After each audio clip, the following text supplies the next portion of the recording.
तो दोस्तों, वृंदावन के रसिक संत स्वामी प्रेमानंद जी महाराज जी को आप अच्छी तरह जानते होंगे, जो कि आजकल सोशल मीडिया में बहुत ज़्यादा पॉपुलर है। उनके जो सत्संग है सोशल मीडिया के माध्यम से सुने जाते हैं। तो जब भी वो सुबह मंगला आरती करने जाते हैं तो बहुत से लोगों का ये सवाल रहता है कि महाराज जी जूते क्यों पहनते हैं, क्योंकि वृंदावन के ज़्यादातर के सभी संत नंगे पाँव वृंदावन की रज पे चलते हैं। लेकिन महाराज सुबह जब जाते हैं तो उनके पाँव में शूज़ लगे होते हैं। जब फूलों के ऊपर भी चलते हैं तो और वहाँ पे शूज़ के साथ चलते हैं। तो इसका क्या कारण है, क्यों महाराज जी शूज़ पहनते हैं, इस पर डॉक्टरों का क्या कहना है, तो ये देख लीजिए आप।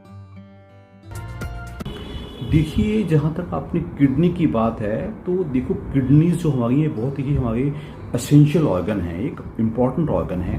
अगर किसी की दोनों किडनीज में ख़राब हो जाती हैं और उसका क्रिएटिनिन बढ़ना शुरू हो जाता है, वो 5-6-7 से ऊपर बढ़ जाता है, सीरम क्रिएटिनिन एक ब्लड टेस्ट होता है, तो उसमें पेशेंट को हम क्रोनिक किडनी डिसीज़ का डायग्नोसिस देते हैं, या उनको हम बोलते हैं उनको कि एंड स्टेज किडनी डिसीज़ हो गई है। तो उसमें डायलिसिस ही इलाज है कि जब किडनी हमारी खराब हो जाती है तो जो हमारा मल मूत्र है वो बाहर नहीं निकल पाता, उससे हमारा शरीर खराब होना शुरू हो जाता है। उसका कोई और इलाज नहीं है, उसको रेगुलर नेफ्रोलॉजिस्ट की सलाह से डायलिसिस किया जाए।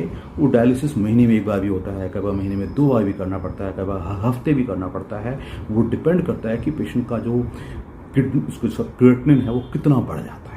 तो इसमें कोई अटरम पटरम या दूसरे कोई इलाज नहीं हो सकते हैं, उसका डायलिसिस कराना ही इलाज है। और अगर कुछ और इलाज होता है तो आप किडनी ट्रांसप्लांट यानी कि किडनी दूसरा कोई परिवार का सदस्य दे तो हम डायलिसिस से बच सकते हैं। अदरवाइज जब तक किडनी ट्रांसप्लांट नहीं होता है तब तक सिर्फ डायलिसिस ही इलाज है।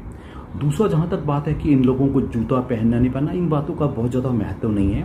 वो एक नॉर्मल ज़िंदगी जी सकते हैं। लेकिन ये सच है, जो ये किडनी के पेशेंट्स होते हैं जिनको डायलिसिस मिल रहा होता है, इनको इन्फेक्शंस बहुत ज़्यादा होते हैं। तो ऐसे लोगों को अलग रहना बहुत ज़रूरी है, नहीं तो उनको बार बार कोई भी इन्फेक्शन हो जाएगा। पेशाब का इन्फेक्शन हो सकता है, सांस का इन्फेक्शन हो सकता है, दूसरे इन्फेक्शन हो सकते हैं। तो इनको एक अलग रखना बहुत ज़्यादा फायदेमंद है। जहाँ तक बात है कि अब चूँकि मुझे नहीं मालूम कि जो वृंदावन के महाराज जी हैं उनका कितना एक्चुअल स्टेटस है, तो मैं कहूँगा कि वो अपने नेफ्रोलॉजिस्ट के टच में रहें और उनकी सलाह को सख्ती से फॉलो रहें, अलग से रहें ताकि उनको इन्फेक्शंस ना हो। बाकी जो डाइट है उनको डॉक्टर की सलाह से लेना चाहिए, ज़्यादा प्रोटीन्स नहीं लेने चाहिए। अगर ये सलाहें फॉलो करेंगे तो ज़िंदगी लंबी भी चल सकती है। और अगर किडनी ट्रांसप्लांट का इंतजाम हो जाए तो पेशेंट का जीवन काफ़ी हद तक वो अच्छा हो सके। जब तक श्री जी को सेवा करा ले, वो सिंह की तरह दहाड़ते रहेंगे।